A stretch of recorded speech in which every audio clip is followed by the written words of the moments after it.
often discussed in the fragrance world, because we'd like to discuss random stuff.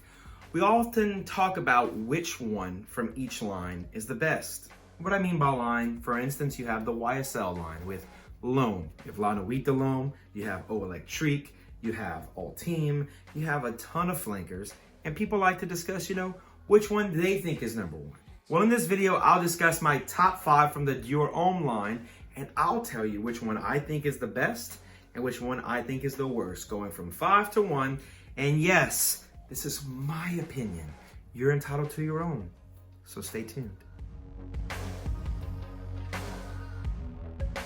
How's it going, everybody? My name is Joshua, and this is our channel, ScentSense. All the loyal subscribers who continue to watch my videos each and every time they come out, and to the new people who are watching at home, thank you so much. And to all you new people who are not subscribed, if you'd consider subscribing, I'd deeply appreciate it. And if you do, go ahead and click the notification bell, leave a comment below, like it, share it, do all that fun stuff that helps us grow. Like I mentioned before, these are my top 5 fragrances from the Dior Homme line, ranked from least favorite to favorite. Being the least favorite fragrance in the Dior Homme line is not bad. It means I definitely like it because I own it, but it's just not my favorite. Kicking off the list at number 5 is a fresh, classic summer staple from the house of Dior. From the Dior Homme line, we have Dior Homme Cologne. Not fragrance or cologne or perfume aficionados, I know you see Dior Homme Cologne and you probably Googled, man, I want that Dior Homme Cologne, as in that fragrance that they have, and you ended up buying this one and you're sadly mistaken because it smells nothing like the one your friend wears. Well, that's because cologne in these flanker variants is usually a fresher, lighter, easier to wear fragrance. This one fits that bill perfectly. This is essentially iced lemonade in a bottle. The main reason why this one is last on the list is because it doesn't last. It's not a long performing fragrance. It's not a projecting fragrance. This is a easy to wear for myself fragrance. This is something I wear around the house. This is not something I wear to garner compliments. It's not something I don't wear to get attraction or attention. This is something I wear when I just want to smell good, but usually smell good for me. At number 5 in the Dior Homme line is Dior Homme Cologne. At number 4 is a rarity because usually yours truly really likes the original, but there are a few occasions, where I like the flanker better than the original. In this case, I like the flankers better than the original. Coming in at number 4 in the Dior Homme line is none other than Dior Homme. Without this one, the other ones wouldn't exist because this one had to come out first.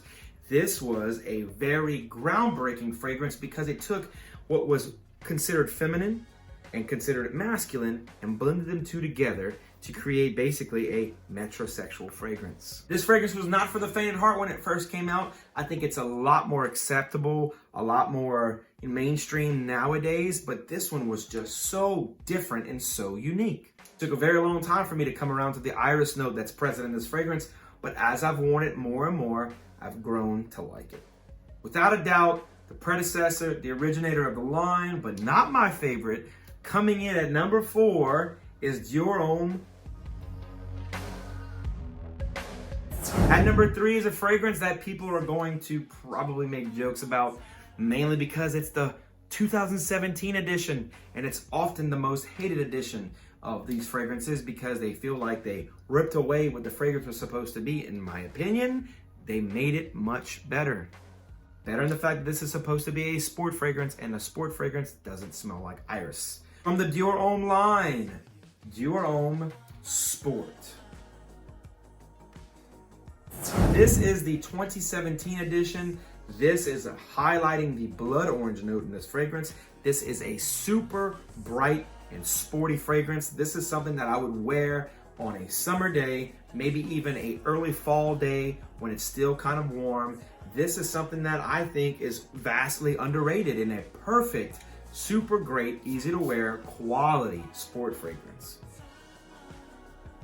You take everything you love about the Dior Homme line and you rip away iris and you add freshness and you make it sporty, that's what you get here.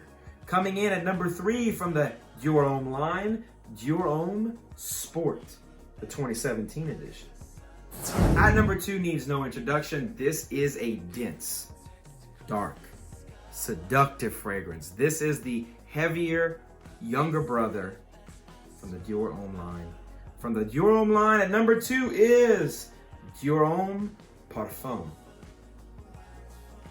As you can see, there's not a whole lot of juice left in the bottle here, so I try to hold on to it and wear it only for special occasions. This is something that I'm going to wear in the winter time. Dark, decadent, rich. This is a thicker, denser version of the original. This highlights those heavier notes, amps them up, makes it thicker, makes it last longer, and makes sweater weather sexy again. This is without a doubt the fragrance that got me back into the note of iris. This fragrance got me into the more iris-centric fragrances from the line, which is why I still need to get it my hands on Intense. But for now, I'll rock this bad boy until it's all gone. Coming in at number 2 from the Dior Homme line, Dior Homme Parfum. At number 1 is a fragrance that I own 2 bottles of, which is rare, and is easily, in my opinion, the easiest, awesomest, best office fragrance for men out there from the designer realm. From the house of Dior Homme in the Dior Homme line, my number 1 choice, Dior Homme Eau for men. Definitely been discontinued, which is a sad, sad thing, because this is what Prada L'Homme wishes it was. This takes what Prada L'Homme is and amps up the freshness, amps up the masculinity, and tones down the iris. This makes a much smoother, less powdery, cleaner, fresher, just overall better version of what Prada L'Homme is. This is without a doubt my quintessential daily driver office wear fragrance. Now, my job has changed. I no longer work in an office, but I'll say this. If you do work in an office and you need something that is a statement fragrance that's not going to push people away, but gonna make people feel relaxed and calmed and welcomed by you, especially in today's day and age, without a doubt, the best option in my opinion from the designer realm. Coming in at number 1 in the Dior Homme line, my favorite Dior Homme line fragrance, the flanker, the non-existent and disconnected and discontinued brother. Number 1, Dior Homme's Eau for men. All right, those are my top 5 fragrances from the Dior Homme line. What are your favorites from the line? How would you rank them? And how wrong am I? Go ahead and let me know in the comment section below, and I'd love to get back to you on that. If you made it to this point of the video, well, I'm assuming you liked it, so go ahead and like it, and then go ahead and subscribe if you haven't already, and click the notification bell. That way, when the videos come out, you'll know right away.